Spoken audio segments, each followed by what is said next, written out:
And so I sought to teach my son patience, understanding and precision. I sought to perfect him and everything he did. I made him dig his own clay from the slippery banks of the river. He refined it himself, and at first he enjoyed the damp slip of clay beneath his barely formed fingers, proudly bringing me offering after offering, the misshapen, the lumpen, the grotesque. Each I flattened back into its earth and demanded he start again. He formed bowl after bowl as I taught him how the curve must sit in the palm, how the rim must fit to lip, how the surface must be free from grit or fingerprint or blemish of any kind. He was patient for a while.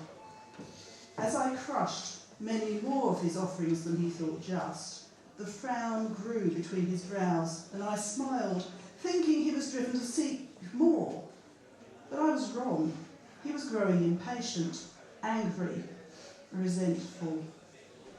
At last, a perfect offering. I nodded and handed it back, expecting him to glow with pride at my approval. He crushed the soft clay in his fist as I had done so often before. The next day I found 30 perfectly formed bowls laid carefully to dry. So began the search for the perfect firing, the perfect glaze.